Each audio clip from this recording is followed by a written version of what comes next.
Olá, tudo bom? Adivinha sobre o que será hoje o assunto? Você nem imagina. Mas pelas figuras que estão aí, você já deve estar tendo uma ideia. Isso mesmo, é o folclore. Vamos estar estudando sobre folclore. Se prepara, vai ser uma aula super bacana. Origem da palavra folclore. Como surgiu essa palavra folclore? Então, a palavra folclore é formada de dois vocábulos, folk e lore. Deixa eu pegar aqui umas canetinhas e marca-texto. Folk, olha só, tá? E lore, certo? Então, folk veio do latim vulgus, que vem do alemão Vogue, que quer dizer popular, tá ok? Então, em inglês, significa gente ou então povo. Lore significa conhecimento, passando a ter um significado de conhecimento tradicional de um povo. Tá legal? Então vamos lá. O que foi o formulário ortográfico de 1943? Isso é muito importante para a questão da escrita da palavra folclore. Tá ok? Então, o formulário ortográfico foi um conjunto de instruções estabelecida pela Academia Brasileira de Letras para a organização do vocabulário ortográfico brasileiro, tá ok? Na língua portuguesa.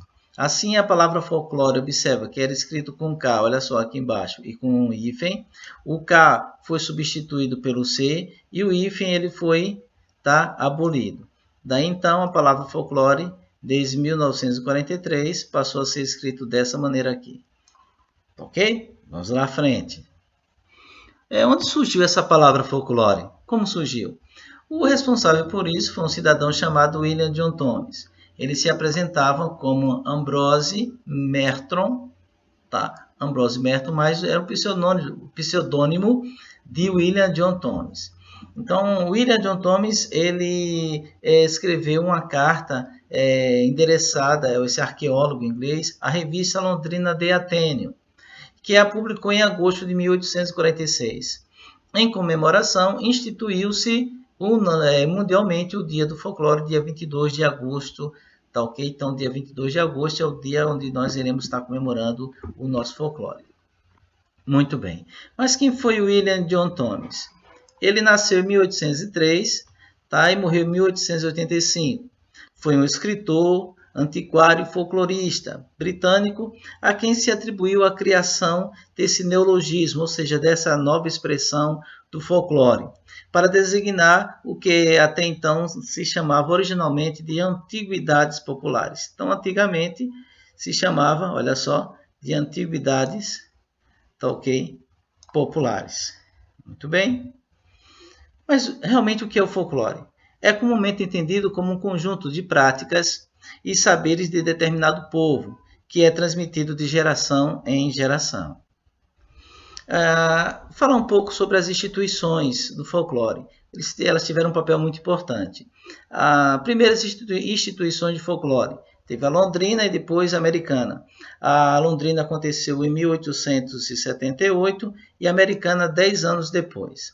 Então, essa primeira instituição, a Londrina, que eu estou falando agora, chamou-se Sociedade do Folclore, em inglês Folklore Society, que os debates realizados por esse grupo levaram a considerar como folclore elementos que pertenciam aos seguintes parâmetros. Então, eles criaram parâmetros para dizer o que era e o que não era folclore. Vamos conhecer agora esses parâmetros. São 4.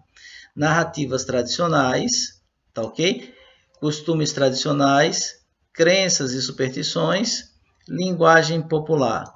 Então, olha só, quem criou esses parâmetros para determinar o que era folclore foi o Folklore Society, a Sociedade Londrina do Folclore. Então, vamos ver agora o que são narrativas tradicionais. Narrativas tradicionais são os contos, mitos e lendas. Quem aqui não lembra que existe uma lenda muito famosa no país inteiro sobre a mulher da capa preta? É verdade. Costumes tradicionais são as festas que nós chamamos festas consueturdinárias, aquelas festas, principalmente as religiosas, que acontecem periodicamente na mesma data, em um ano. Tá? Então, são as danças populares, etc. E as crenças e superstições são as crendices populares e outros elementos, como magia e bruxaria. Linguagem popular. Dentro dos dialetos e jargões populares são também as nomenclaturas populares, que são nomes diferentes dados ao mesmo objeto, mudando apenas a região do país. Aqui em Maceió se chama bola chimbra. Em Pernambuco, essa chimbra é chamada, a mesma chimbra é chamada de bola de gude. Em algumas regiões de Sergipe, bola de Manhattan. Muito bem. A importância da primeira instituição do folclore, a Sociedade do Folclore. Os estudos realizados por essa sociedade londrina, tá, okay, contribuíram para a popularização da matéria. E logo outras associações voltadas para estudar o folclore foram criadas na Europa e também nos Estados Unidos. Vamos falar agora sobre a American Folklore Society, que foi a sociedade criada com influência do Folklore Society lá na Inglaterra. A American Folklore Society foi fundada em 1888 por William Newells, que estava no centro de um grupo diversificado de estudiosos de universidades, antropólogos, museólogos, homens e mulheres letrados. Em 1945, essa sociedade, a American Folklore Society, tornou-se membro do Americano Sociedades Aprendidas, do Conselho Americano de Sociedades Aprendidas. Muito bem. Bora ver agora com a importância do folclore. O folclore tem tanta importância que é reconhecida pela Unesco. Unesco, ela pertence à ONU, que é a Organização das Nações Unidas. Tá ok? Então, olha só. E o que ele fez? Reconhece que o folclore é o patrimônio cultural imaterial. Patrimônio cultural imaterial. Ressaltando a importância da preservação das diferentes manifestações que a formam. Folclore no Brasil. Folclore no Brasil. Em 1951, foi realizado no Rio de Janeiro o primeiro Congresso Brasileiro do Folclore. Tá? Nesse congresso, o folclore ficou reconhecido como um estudo da parte integrante das ciências antropológicas e culturais, e que as maneiras de pensar, olha só, as maneiras de pensar, agir de um povo, certo? Preservadas pela tradição popular e pela imitação. Então, tem que alguém fazer, outra observar, tá? E, depois de observar, imitar. E que não seja influenciado pelos círculos eruditos, ou seja, pelas escolas, pelas faculdades. Realmente é um fato folclórico. Tá? Vamos ver agora as características, né? O conceito da característica do fato folclórico. A definição de características básicas do folclore é bastante discutida pelos estudiosos da área. Esse debate nasceu na Europa, espalhou-se para os Estados Unidos e, por fim, chegou ao Brasil. No entanto, mesmo com as resoluções existentes hoje e sendo resultado de mais de um século de estudos e debates, a definição de folclore não é definitiva. Novos estudos e debates têm sido realizados na área. E elementos que um dia que foram considerados basilares, hoje já não são enxergados como unanimidade. Assim, é importante pontuar que os elementos levantados nesse texto podem ser ou não fruto de debates e questionamentos entre os especialistas. Então, pessoal, eu quero falar para vocês que ainda não há uma definição, tá? Algo realmente batido martelo e que ninguém possa se discutir. É uma área na qual os estudiosos têm ainda algumas celeumas sobre determinados conceitos, dizendo que um fato é ou não é folclore. Portanto, o que eu vou apresentar aqui para vocês pode ser, sim, rebatido e discutido como sendo ou não um fato que verdadeiramente pudesse se caracterizar como sendo folclore. Muito bem. Então, quais são as características que ficaram determinadas sobre a questão do fato folclore? Então, vamos lá. Quero apenas relembrar vocês que isso foi resultado do primeiro Congresso Brasileiro do Folclore. Então, são essas quatro: o anonimato, a aceitação coletiva, a transmissão oral e espontaneidade. Então, para ser considerado folclórico, deveria ter essas 4 características, tá ok? Então, anonimato, não se deve conhecer o autor daquela arte. Quem foi que criou isso aí? Não se sabe. Sabe-se que alguém depois aprendeu, o outro, através da observação, imitou o que estava sendo feito, e aí foi passando de geração em geração.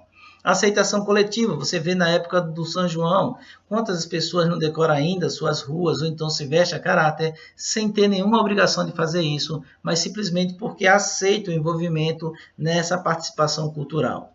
Transmissão oral, então não é através da escrita, e portanto a gente abre aqui o primeiro parêntese aí para o conflito. Se não é através da escrita, como a literatura de cordel é considerada folclore?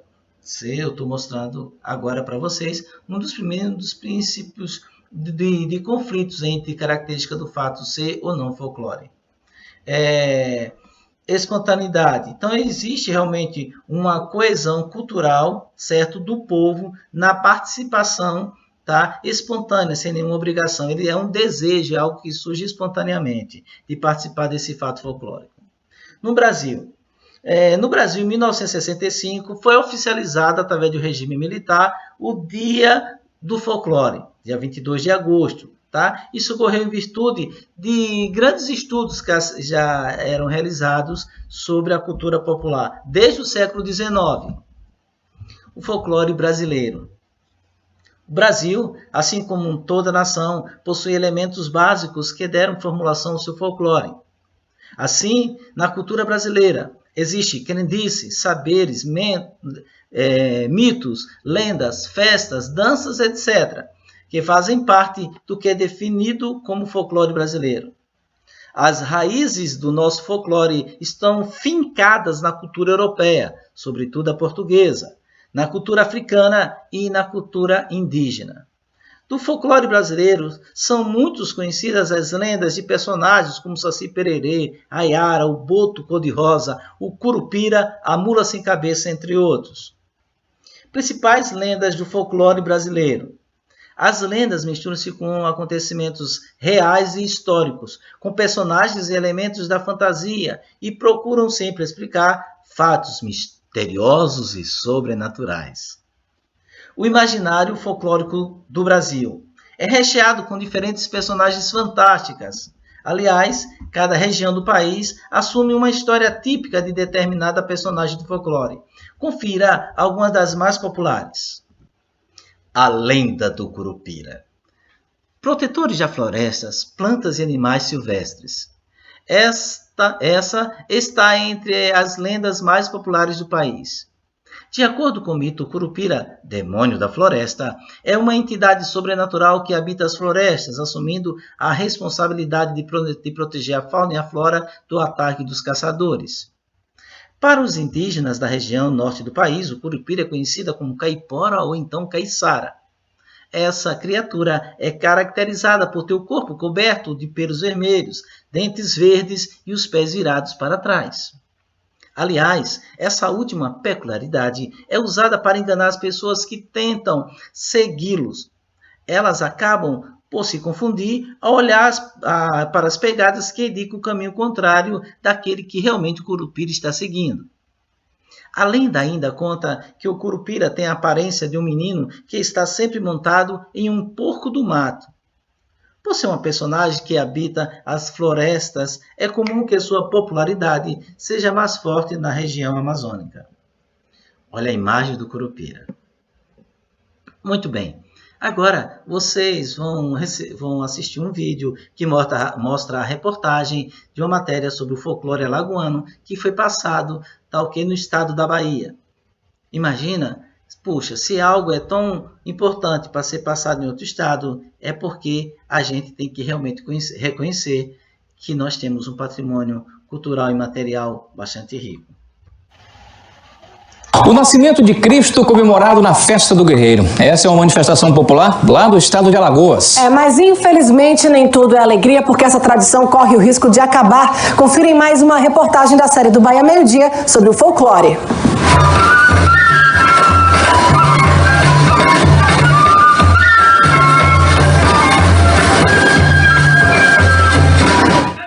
O guerreiro é natalino, surgido no início do século XX. Através da dança e usando roupas cheias de cores, os grupos de guerreiro contam a história do nascimento de Jesus Cristo e a homenagem que os Reis Magos fizeram a ele. Os protagonistas da dança se vestem a caráter e durante a apresentação dá para ver chapéus em forma de igreja, coroas, tiaras e muitos espelhos, lantejoulas, miçangas, enfim. É uma festa muito bonita de se assistir e importantíssima para a história e cultura de Alagoas. E são em espaços simples como esses aqui que as pessoas lutam para que a tradição do guerreiro não morra. Esse grupo já existe há 30 anos e parece que ainda tem fôlego para mais. Graças a Deus que ainda temos alguns jovens que se interessam, não é? A gente faz sempre os convites e os que ficam são realmente os que se identificaram. A tradição do guerreiro é tão forte que passa de geração para geração. Olha aí a Edsalma e a Letícia, por exemplo, mãe e filha que dançam juntas. Há 23 anos já aqui no grupo, com o maior prazer, né? Apesar de tanta dificuldade que a gente já passou, mas a gente está sempre se levantando. Eu adoro dançar aqui, já tem menos de um ano. Ela me trouxe e eu gostei e eu pretendo continuar. Quem sabe trazer até os filhos no futuro, né? Quem sabe? E o guerreiro é tão democrático que pode ser dançado em qualquer lugar, até na porta de casa. Nesse grupo aqui tem muita gente que já brincou bastante o folguedo.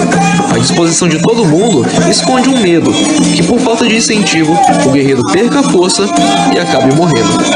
Você sabe que assim no interior o pessoal não dá muito valor à cultura. A cultura está se acabando no interior porque a gente não tem patrocinador nem nada. Aí eu fico assim só com um guerreirozinho.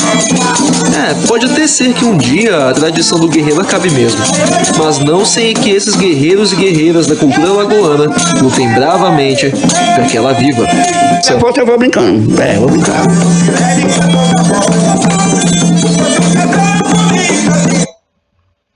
Muito bem, eu espero que vocês tenham gostado e marcamos agora o encontro para a próxima aula, na próxima semana. Que Deus abençoe vocês e não esqueçam da importância que tem o folclore.